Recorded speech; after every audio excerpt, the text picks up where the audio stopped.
আসসালামু আলাইকুম।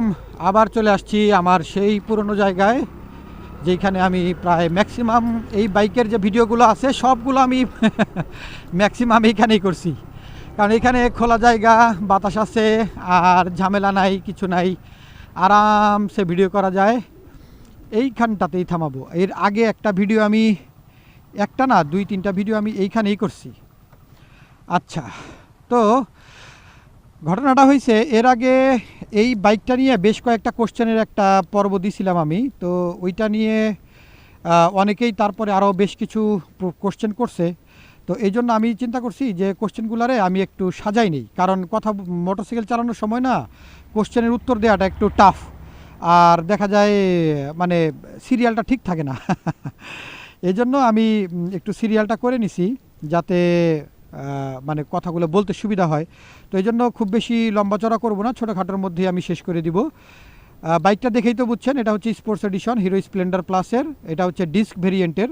তো এটার মধ্যে এই পর্বের আমি বেশি না, মাত্র 4টা কোশ্চেনের উত্তর দেওয়ার চেষ্টা করব। নাম্বার 1 হচ্ছে যে ইঞ্জিন অয়েলের গ্রেড কোম্পানি যেটা দেয় 10W30, সেই 10W30 এইটাতে আমরা ভরি হচ্ছে 900 ml। আর 900 ml যেহেতু মানে কোম্পানি যেটা বিক্রি করে ওইটাতেই হচ্ছে 900 ml থাকে। আর বাকি আপনি বাইরের থেকে যদি কিনেন সেই ক্ষেত্রে সেখানে আপনি পাবেন 1000 ml। আর যেহেতু আপনি এই ইঞ্জিন অয়েলটা অনেক দিন ব্যবহার করবেন, সো বাইরের থেকে কিনলে আপনার ওই 100 ml যেটা থাকবে ওটা দিয়ে আপনি টপ আপ করতে পারবেন। কিন্তু কোশ্চেনটা ছিল যে এইটাতে যে ইঞ্জিন অয়েল কোম্পানি যেটা দিছে 10W30, এইটাই ঠিক আছে কিনা। আমার পার্সোনাল ওপিনিয়ন হচ্ছে যে আমি নিজে এইটাতে ব্যবহার করব, এখনও করি নাই, কারণ এটা এখন মাত্র ব্রেক ইন পিরিয়ড শেষ হয়েছে। আর 4টা সার্ভিসের মধ্যে মাত্র 2টা সার্ভিস আমি শেষ করছি। সেকেন্ড সার্ভিসে কী কী কাজ করাইছি সেটা নিয়ে একটা ভিডিও দিব নে পরে এক সময়। তো এখনও আরও 2টা সার্ভিস বাকি আছে। এই 2টা সার্ভিস যেহেতু বাকি আছে, এই জন্য এখন আমি রিস্কে যাচ্ছি না যে এর মধ্যে যদি আবার তারা হুট করে বলে ফেলে যে আপনি গ্রেড পাল্টাইছেন কেন, আমরা ওয়ারেন্টি দিব না। তো এই জন্য আমি ওই ঝামেলায় যাচ্ছি না। আমি আপাতত তাদের 10W30 ব্যবহার করতেছি। বাট আমি পার্সোনালি জানি, এবং আমি অন্যান্য যেসব সিনিয়র যারা রাইডার আছে বা ইন্ডিয়ান যারা রাইডার আছে তাদের কাছ থেকেও শুনছি বা দেখছি যে তারা এটাতে 10W40 ইউজ করে। এইটাই এটার জন্য সবচেয়ে বেস্ট এই বাইকটার জন্য। তো 10W40 আমি ব্যবহার করে সেটার ফিডব্যাকটা ইনশাল্লাহ আপনাদের সাথে শেয়ার করব। আপাতত যারা নতুন কিনছেন তারা এইটাতে 10W30 ইউজ করেন। এরপরে আমি 10W40 আগে ইউজ করে তারপরে আপনাদের সাথে শেয়ার করি। শেয়ার করার পরে যদি আপনাদের কাছে মনে হয় যে না আপনারাও 10W40 ব্যবহার করবেন, তাহলে সেই ক্ষেত্রে আপনারা ব্যবহার করতে পারেন। পরের কোশ্চেনটা ছিল যে হেডলাইট এটা চালু আছে, হেডলাইটটা বন্ধ করব। তো এখন কথা হচ্ছে, আমি উঠাই দিই ভাইয়া, এই যে বাতাস তো এই জন্য পড়ে গেছে। ঘুরাই দেন, এইদিকে ঘুরাই দেন, তাইলে মনে হয় আর লাগবে না সামনে। ও,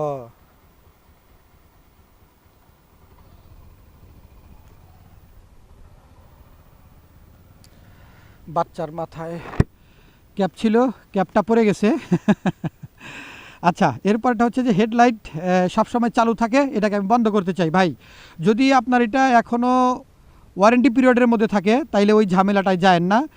এটার 2টা কারণ। নাম্বার 1, বৃষ্টি বাদলের দিনে এখন আপনি ওয়্যারটা কাটবেন বা যেভাবেই যা করবেন, এটা করার পরে দেখা যাবে যে কোনো কারণে শর্ট সার্কিট হইলো, আপনার ওয়্যারিংটা নষ্ট হইলো, অথবা আপনি এইখানে আলাদা একটা সুইচ লাগাইলেন তারটার কেটে, সেই ক্ষেত্রে দেখা যাবে যে আপনার ওয়ারেন্টিটা নষ্ট হবে। তো ওয়ারেন্টি নষ্টের দিকে যায়েন না।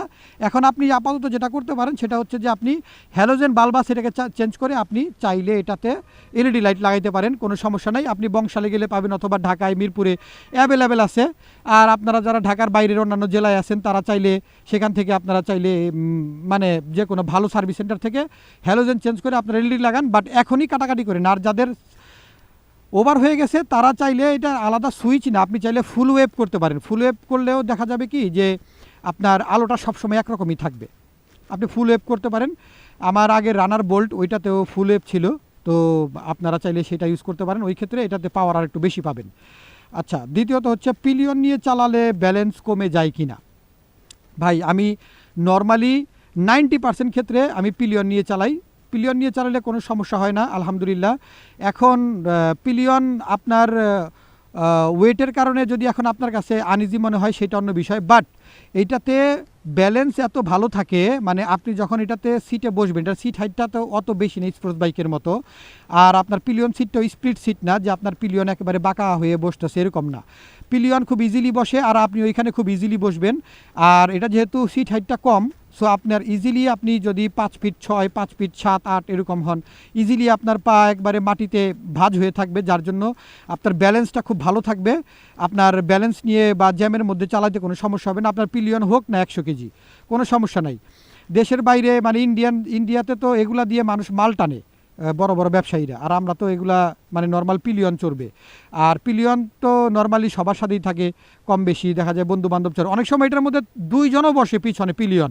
তো আপনি হিসাব করেন একজন পিলিয়ন যদি আপনার 100 কেজিও হয় আর 2 জন পিলিয়ন যদি আপনার বসে পিছনে, একটা নর্মাল বয়সের একটা ছেলে, ইয়ং জেনারেশনের একটা ছেলের নর্মাল ওজন আছে 60 কেজি 65 কেজি ওজনের, তার মানে 2টা পিলিয়ন যদি আপনি বসান, তার মানে আপনি প্রায় 120-30 কেজি পিলিয়ন নিয়ে আপনি চালাচ্ছেন, কোনো সমস্যা নাই। অতএব আপনার পিলিয়ন 100 কেজি হোক আর 80 কেজি হোক, কোনো টেনশন নাই, ব্যালেন্স নিয়ে কোনো সমস্যা নেই আলহামদুলিল্লাহ, খুব স্মুথলি চলবে, ভালো চলবে। অবশ্য ওয়েট বেশি হইলে মাইলেজ একটু কম পাবেন, হয়তো 2-4-5 কিলো কম পাবেন, বাট ওইটা কোনো ইস্যু না।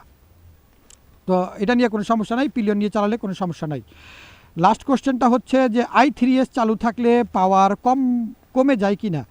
তো এইটা নিয়ে একটা কথা আছে। কথাটা হচ্ছে যে আমার প্রথম একজনের কাছে আমি শোনার পরে আমি আমার i3sটা বন্ধ করে, এখান থেকে সুইচটা দিয়ে i3sটা বন্ধ করে আমি কয়দিন চালাইছি। চালানোর পরে আমার কাছে আসলে ওরকম কোনো তফাৎ মনে হয় না। i3sটা তো আসলে পাওয়ারের সাথে রিলেটেড না। i3sটা হচ্ছে যে আপনি যখন এটা চালাবেন, যখন জ্যামের মধ্যে থাকবেন, আপনার যখন নিউট্রাল থাকবে, তখন ইজি এটা 10 সেকেন্ড পরে এটা বা 15 সেকেন্ড পরে এটা বন্ধ হয়ে যাবে।